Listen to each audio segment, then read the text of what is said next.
wabarakatuh. Perkenalkan, nama saya Dinda Astrianata, NPM 211-23013 dari Prodi Manajemen. Izinkan saya mempresentasikan tugas manajemen keuangan yang berjudul Analisis Rasio Keuangan PT Indofood Sukses Makmur Tbk tahun 2020-2021.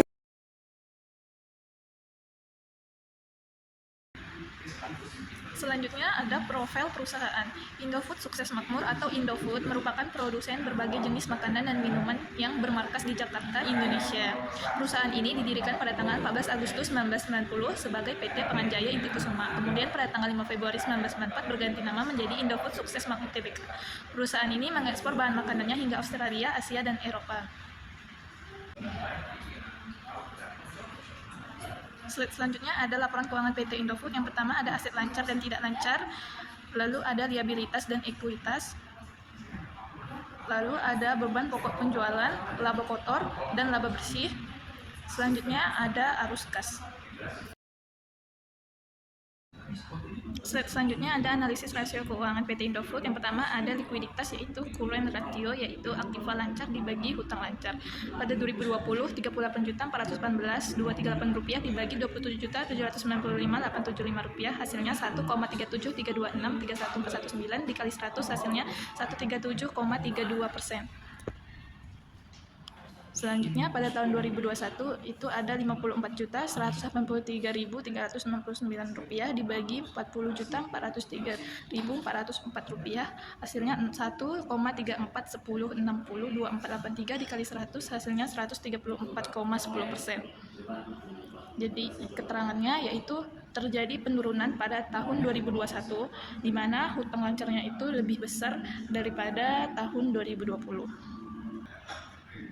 Selanjutnya itu ada kas rasio, kas dibagi hutang lancar. Pada tahun 2020, 17.336.960 rupiah dibagi 27.975.875, hasilnya 0,619711094 dibagi 100, hasilnya 61,97%. Pada tahun 2021, 29.478.126 rupiah dibagi 40.403.404 rupiah, hasilnya 0,7295951104 dikali 100, hasilnya 72,95%. Jadi keterangannya total kas pada PT Indofood pada tahun 2021 meningkat, maka kas rasio terjadi peningkatan dengan selisih 10,98%.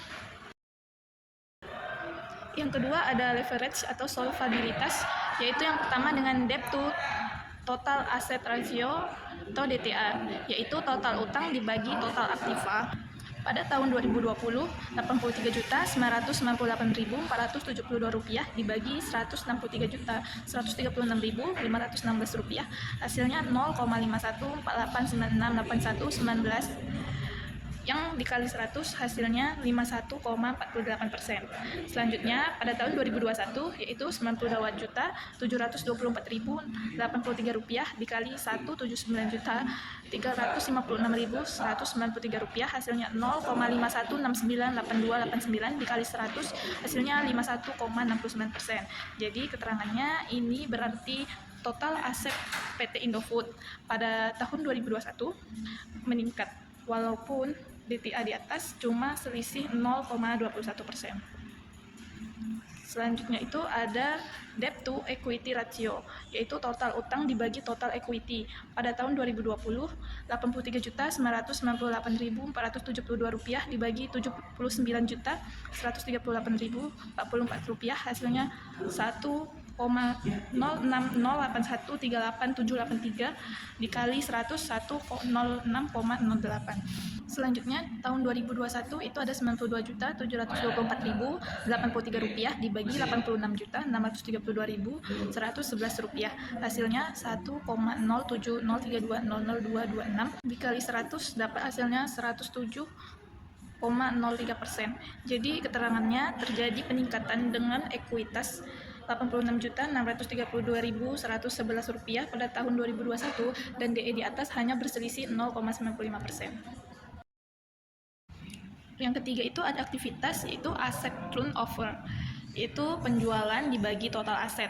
Pada tahun 2020, Rp81.730.469 dibagi Rp163.136.516, hasilnya 0,510004566 dikali 100, hasilnya 50,10%. Pada tahun 2021, ada Rp99.345.618 dibagi Rp179.396.193, hasilnya 0,5539, 0,12416 dikali 100, hasilnya 55,39%. Jadi keterangannya, terjadi peningkatan ATO tahun 2021 dengan selisih 5,29 karena penjualan 2021 lebih besar.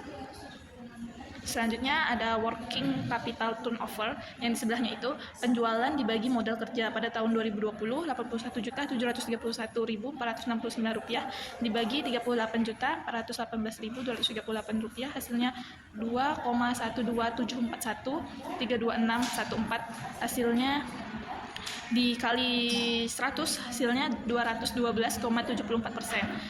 Selanjutnya 2021 itu ada Rp99.345.618 dibagi Rp54.183.399, hasilnya 1,833506506991 dikali 100, hasilnya 183,35%. Nah, jadi keterangannya itu terjadi penurunan pada WCTO PT Indofood dengan selisih 29,339%.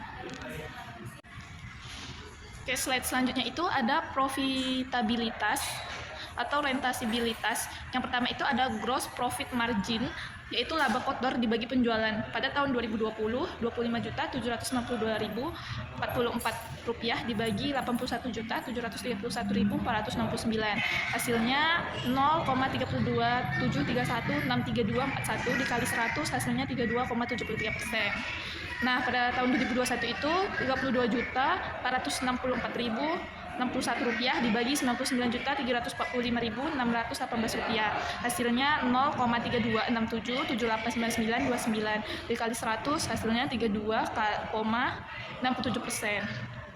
Nah, jadi keterangannya itu GPM ini hanya selisih 0,06% saja, di mana 2020 lebih tinggi sedikit daripada tahun 2021.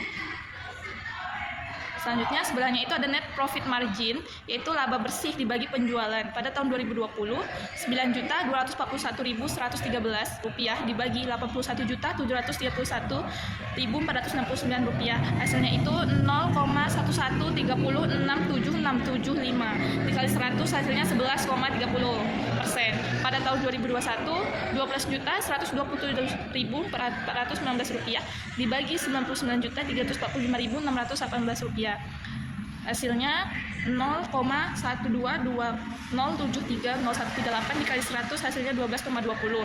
Jadi keterangannya penjualan meningkat dari 81.731.469 pada tahun 2020 menjadi Rp99.345.618 pada tahun 2021, walaupun hanya dengan selisih 0,90%.